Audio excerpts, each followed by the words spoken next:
ಸರ್ಕಾರದಿಂದ ಸಹಾಯ ಬೇಡ. ಜನ ತುಂಬಾ ತುದಿಗಾಲ ಮೇಲೆ ಇರ್ತಾರ. ನೀವು ಬಿ ಖಾತಾ ಏನಾದ್ರು ಮಾಡಿಕೊಟ್ರೆ ಅದು ನೀವು ಕೊಂಡೇ ಬರ್ತೈತಿ. ಮತ್ತೊಂದು ಅಲ್ಲಿ ಅನ್ನದಾನ ಕಾಲನಿಗಳಿಗೆ ಏನು ನಮ್ಮ SC ಹಿಂದುಳಿದವರದಾರ ಅವರಿಗೆ ವಿಶೇಷವಾಗಿ ತಾವು ಪರಿಗಣಿಸಿ ಅವರಿಗೆ ತಮ್ಮ ಸಿಬ್ಬಂದಿಗಳನ್ನ ಬಿಟ್ಟು ಎಲ್ಲೆಲ್ಲಿ ಅವರಿಗೆ ಯಾವ್ಯಾವ ಕೊರತೆ ಇದೆ ಮಹಾನಗರ ಪಾಲಿಕೆ ವ್ಯಾಪ್ತಿ ಒಳಗ ನಳದ ಸಮಸ್ಯೆ ಇದೆ, ಅವರಿಗೆ ಟ್ಯಾಕ್ಸ್ ಸಮಸ್ಯೆ ಇದೆ, ಅದನ್ನ ಎಷ್ಟು ಜನ ಕಟ್ಟಿದಾರ ಅವ್ರಿಗೆ ಏನ್ ಟ್ಯಾಕ್ಸ್ ತುಂಬಿಸ್ಬೇಕು ಅಥವಾ ಮನೆ ಕಟ್ಟಿದಾರ ಅವ್ರಿಗೆ ಏನು ಸಮಸ್ಯೆ ಐತಿ, ನಳದ್ದೇನು ಸಮಸ್ಯೆ ಐತಿ, ಅಂದ್ರೆ ಅವ್ರಿಗೇನು ತೊಂದರೆ ತಾಪತ್ರಗಳಿದಾವ ಈ ಮಹಾನಗರ ವ್ಯಾಪ್ತಿಯ ನಿಯಮದಲ್ಲಿ ಬರ್ತಕ್ಕ ತಮ್ಮ ವಾರ್ಡ್ ಇನ್ಸ್ಪೆಕ್ಟರ್ಗಳಿಗೆ ವಾರ್ಡ್ ಕ್ಲಾರ್ಕ್ಗಳಿಗೆ ಹೇಳಿ ಆ ಮಾಹಿತಿಯನ್ನ ಕ್ರೋಢೀಕರಿಸಿದ್ರ ಎಷ್ಟು ಜನರಿಗೆ ನಮ್ಗೆ ಈಗಾಗಲೇ ಮನೆಗಳನ್ನು ಕಟ್ಟಿದಾರ ಅವ್ರಿಗೆ ಮೆಟರ್ ಸಿಗ್ತಾ ಇಲ್ಲ. ಇದು ದೊಡ್ಡ ಸಮಸ್ಯೆ. ನಮ್ಮ SC ಜನ cluster in Belgavi, and we have got a very positive note from the present government. So we will definitely submit the same file to you. Kindly consider it and see that maximum you can do for the textile facility of the Belgavi. Then street name boards and wayfinding signatures, sir. Sir, in Belgavi, we see there are no signboards of the streets. There are so many streets. We know it as a Belgavians, but the outsiders, they got confused. And it's not on navigation also. On Google navigation also, you won't find it. We have seen it. So we propose street name boards are missing or damaging almost all the parts of the city, causing inconvenience to the citizens, traders, emergency services, and most importantly, visitors.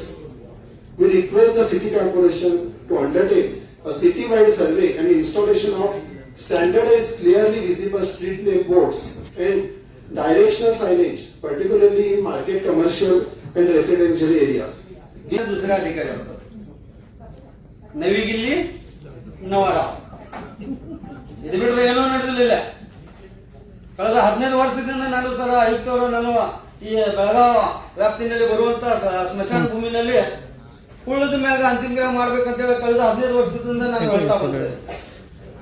ವಾಸಲ Hiremath ಸಾಹೇಬ್ರು DC ಇದ್ರು ಆವಾಗಲೂ ಹೇಳ್ತೆ last bus stop ಆಗ್ಬೇಕಂತ. ನಕ್ಕಿಟ್ರು ಎಲ್ಲರೂ ಬರೀ ನಗುದು ಅಷ್ಟಾಗೈತಿ, ಕೆಲಸ ಏನೂ ಇಲ್ಲ. ಅದು ಕುಳ್ಳದ ಮ್ಯಾಗ ಮಾಡಿ ಪರ್ಯಾವರಣ ಕಾಪಾಡೋ ಸಲುವಾಗಿ ನಾವು ಕೆಲಸ ಮಾಡ್ಬೇಕು. ಕೇಂದ್ರ ಸರ್ಕಾರ ಕಡೆಯಿಂದ ಮತ್ತು ರಾಜ್ಯ ಸರ್ಕಾರ ಕಡೆಯಿಂದ ಎಲ್ಲರೂ ಹೇಳ್ತಾ ಬಂತಾರೆ.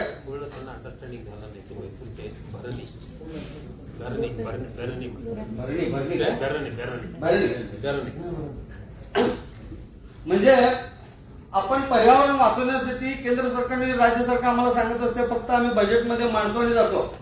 मला वाटतं या प्रत्येक बजेट ह्याच्यामध्ये मग पुन्हा बघितलं कुठेही त्याचा उल्लेख झालेला नाही. सन्मान्य अधिकारी मराठी येत असलेले, कन्नड येत असलेले, नंतर काही मैसूरचे आयुक्त आल्यामुळे त्यांना काही गोष्टी समजत नसल्यामुळे तुम्ही समजावून सांगावं त्यांना आणि त्या पद्धतीने इम्प्लिमेंट व्हावं ही आमची अपेक्षा आहे. आम्ही वेगवेगळ्या संघटना ಬೇರೆ ಬೇರೆ ಸಂಘಟನೆ ವತಿಯಿಂದ ನಾವು ಕುಳದ ಮ್ಯಾಗ ಮಾಡೋದು ಪ್ರಯತ್ನ ನಾವು ಮಾಡಿದ್ವು. ಆದ್ರೆ ಅದನ್ನು ಮಾಡಕ್ ನಮಗ ತ್ರಾಸ ಮಾಡಿದ್ರು. ನಮ್ಮ ಮಿತ್ರರಾದಂತ ಸೌತ್ MLA ಅವರು ಬಹಳಷ್ಟು ಪ್ರಯತ್ನ ಮಾಡ್ರು ಕುಳದ ಮ್ಯಾಗ ಅಂತಿಮ ಕ್ರಿಯೆ ಮಾಡೋ ಸಲುವಾಗಿ. ಅವ್ರದ್ದು ಸಲುವಾಗಿ ಅಧಿಕಾರಿಗಳು ಮಂದಿ ಕೇಳೋದಿಲ್ಲ.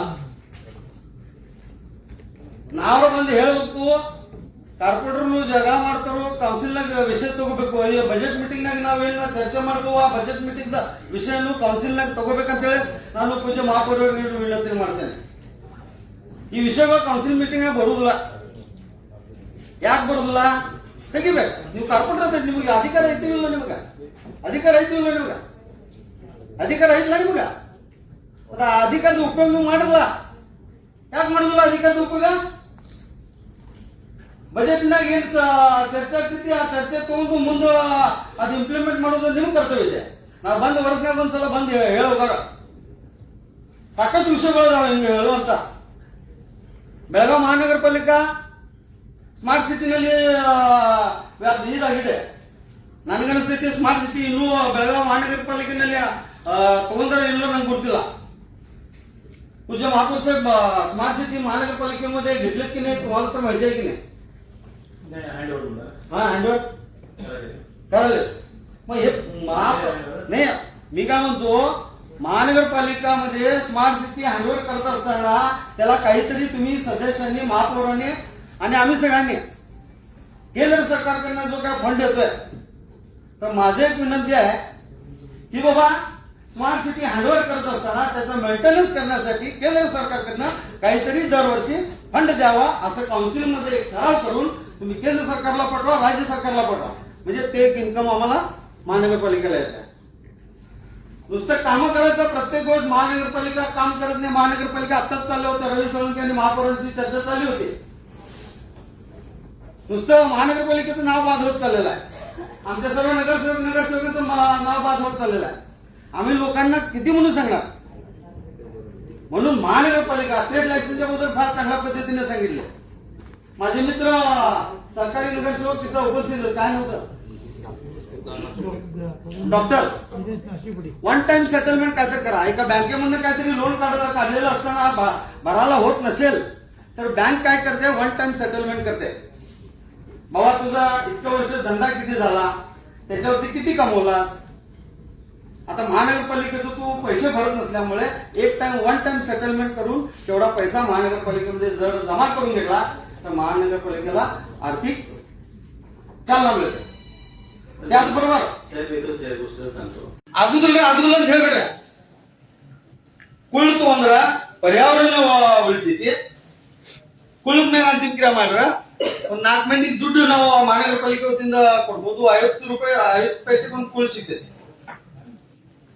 ಹಳ್ಳಿನಲ್ಲಿ ನಾವು ಅನೌನ್ಸ್ಮೆಂಟ್ ಮಾಡ್ರ ಅದನ್ನ ಕೊಡ್ತಾವ.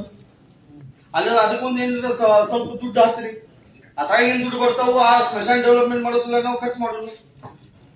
ಈ ಪ್ರಕಾರ ಸಾಕಷ್ಟು ವಿಷಯಗಳು ಅದಾವ್ರಿ. ಏನ್ ಆ ವಿಷಯಗಳು ಮಾತಾಡಿ ನಮ್ಗೆ ಕಟ್ಟಾಗ ಬರ್ತೈತಿ. ಯಾಕಂದ್ರೆ ಮುಂದಿನ ಸಲ ಯಾವ ಬಜೆಟ್ ಮೀಟಿಂಗ್ ಬರ್ತಿಲ್ಲ ಸನ್ಮಾನ್ಯ ಆ ವೇಳೆಗೆ ಇರುವಂತ ಅಧಿಕಾರಿ ನಂಗೆ ಅನ್ಸತಿ 6 ರೂಪಾಯಿ ಬೇಕಾದ್ರೆ ಹೋಗುನ ಹೆಂಗ್ ಗಿಡಗಳು ಬರತಾವ ಟಾಯ್ಲೆಟ್ ನಾ ತೋರಿಸ್ತೀನಿ. ಅದನ್ನ ಚಾಲು ಮಾಡಿ. ಅಲ್ಲಿ 50 ಪೈಸಾ 1 ರೂಪಾಯಿ ನಮ್ಗೆ ಸಿಗ್ತೈತಿ. ಅದು ಇಲ್ಲ. ಭೋಗಾರ್ವಸ್ ಈ ಟಾಯ್ಲೆಟ್ ಬಂದ್ ಬಿದ್ದಿದೆ. ಅಲ್ಲಿ ನಮ್ಮ ಥರ್ಡ್ ಗೇಟ್ ಕಡೆ ಅದು ಬಂದ್ ಬಿದ್ದಿದೆ.